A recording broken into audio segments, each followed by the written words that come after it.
বিরতির পর আরও একবার প্রত্যেককে স্বাগত জানাই পাবলিক নয়ের পর্দায়। এই মুহূর্তে আরও একটি বিশেষ খবর নিয়ে আপনাদের সামনে উপস্থিত হয়েছি। আগরতলার মুক্তধারা হলে আয়োজিত হয় মক পার্লামেন্ট।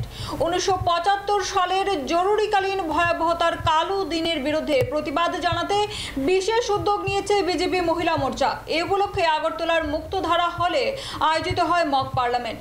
ঐতিহাসিক সেই সময়ের গণতন্ত্র হরণের কাহিনী তুলে ধরেন অংশগ্রহণকারীরা। অনুষ্ঠানে উপস্থিত ছিলেন রাজ্যের মুখ্যমন্ত্রী ডক্টর মানিক সাহা, বিজেপি প্রদেশ সভাপতি রাজীব ভট্টাচার্য সহ অন্যান্য নেতৃত্ব। মুখ্যমন্ত্রী বলেন, ইমার্জেন্সি ছিল ভারতের গণতন্ত্রের উপর চরম আঘাত। আজকের প্রজন্মকে এই ইতিহাস জানতে হবে।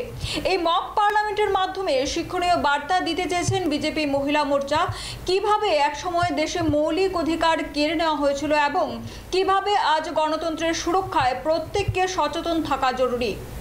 শুনবো এই বিষয়ে মুখ্যমন্ত্রী ডক্টর মানিক সাহার বক্তব্য নিয়ে। উনি ইলেকশন জিতেছেন এবং শুধু তাই নয়, আরেকটা পয়েন্ট ভেরি ইম্পর্টেন্ট, যে উনার যে ইলেকশন এজেন্ট, একজন গ্যাজেটেড অফিসার সেখানে ইলেকশন এজেন্ট হিসাবে নিযুক্ত করেছিলেন। এবং এই দুটোর উপর ভিত্তি করে এই যে জাস্টিস জগমোহনলাল সিনহা 12ই জুন 1975 উনি ডিক্লেয়ার দেন যে উনার যে ইলেকশন সেটা নাল অ্যান্ড ভয়েড, এবং তারপরেই কিন্তু এই ইমার্জেন্সির বিষয়গুলো আমাদের কাছে এসছে। আমরা সবাই জানি যে রিপ্রেজেন্টেশন অফ পিপুল অ্যাক্ট যেটা 1951 সেখানে বলা হয়েছে, এবং সেকশন 123 সেখানে বলা হয়েছে যে কেউ যদি প্রমাণ করতে পারে যে এই ধরনের নির্বাচনে যদি সরকারের সহযোগিতায় নির্বাচন হয়ে থাকে, তাহলে সেটা কিন্তু ওই যে অ্যাক্ট সেই অনুসারে তাদের সেটাকে নাল অ্যান্ড ভয়েড ডিক্লেয়ার করবেন। সেই অনুযায়ী জাস্টিস সিনহাজি সেই ডিক্লেয়ার করেন। তখন তৎকালীন প্রধানমন্ত্রী ইন্দিরা গান্ধী কি করেছিলেন, তখন সুপ্রিম কোর্টের দরজা উনি নক করলেন, এবং সেখানে গিয়ে এবং 6 বছরের জন্য, আমার মাননীয় মন্ত্রী অলরেডি বলেছেন যে 6 বছরের জন্য ওনাকে নির্বাচিত করা হয়েছিল, তখন উনি সুপ্রিম কোর্টের দরজায় গেলেন। সেখান থেকেও দেখা গেল যে বিচারপতি কৃষ্ণা আয়ার উনি তখন বললেন যে না, ঠিক আছে, প্রধানমন্ত্রী তুমি থাকতে পারবে, কিন্তু তুমি কোনো ভোটিং রাইট তোমার থাকবে না। শুধু তাই নয়, ভোটিং রাইট এবং কোনো রকম টাকা পয়সা তুমি নিতে পারবে না, এবং সরকারি কোনো পদে তুমি থাকতে পারবে না।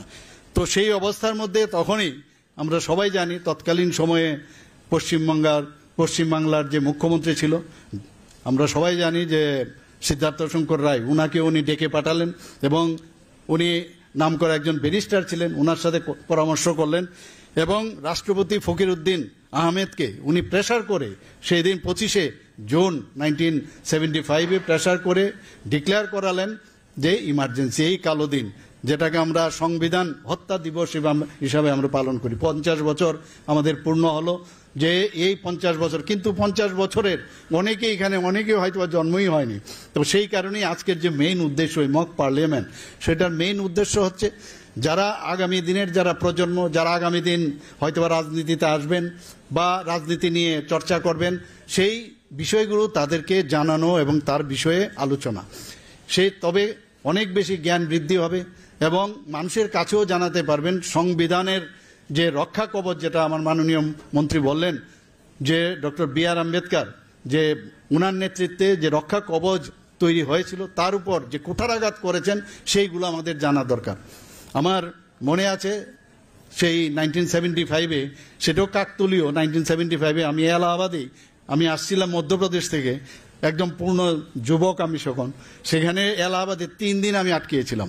জর্জ ফার্নান্ডেজ যে তখন ডিক্লেয়ার করে রেল ধর্মঘট সারা ভারতবর্ষে নিয়ে উনি ইলেকশন জিতেছেন। এবং শুধু তাই নয়, আরেকটা পয়েন্ট ভেরি ইম্পর্টেন্ট, যে উনার যে ইলেকশন এজেন্ট, একজন গ্যাজেটেড অফিসার সেখানে ইলেকশন এজেন্ট হিসাবে নিযুক্ত করেছিলেন।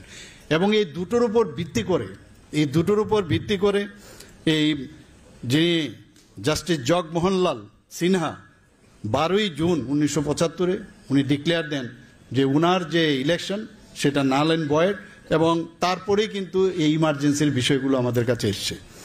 আমরা সবাই জানি যে রিপ্রেজেন্টেশন অফ পিপুল অ্যাক্ট যেটা 1951 সেখানে বলা হয়েছে, এবং সেকশন 123 সেখানে বলা হয়েছে যে কেউ যদি প্রমাণ করতে পারে যে এই ধরনের নির্বাচনে যদি সরকারের সহযোগিতায় নির্বাচন হয়ে থাকে তাহলে সেটা কিন্তু ওই যে অ্যাক্ট সেই অনুসারে তাদের মানে সেটাকে নাল এন্ড ভয়েড ডিক্লেয়ার করবেন, সেই অনুযায়ী জাস্টিস সিনহাজি সেই ডিক্লেয়ার করেন।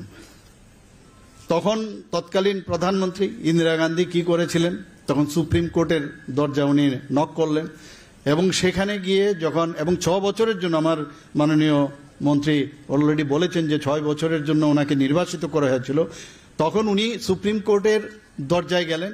সেখান থেকেও দেখা গেল যে বিচারপতি কৃষ্ণা আয়ার উনি তখন বললেন যে না ঠিক আছে প্রধানমন্ত্রী তুমি থাকতে পারবে কিন্তু তুমি কোনো ভোটিং রাইট তোমার থাকবে না। শুধু তাই নয়, ভোটিং রাইট এবং কোনো রকম টাকা পয়সা তুমি নিতে পারবে না এবং সরকারি কোনো পদে তুমি থাকতে পারবে না।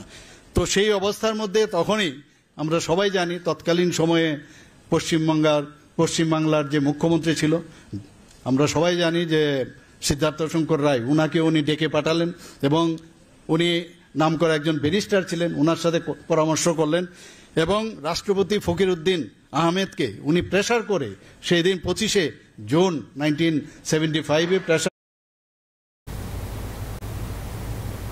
ফিরছি ছোট্ট একটা বিরতির পর, ততক্ষণ পর্যন্ত সঙ্গে থাকুন।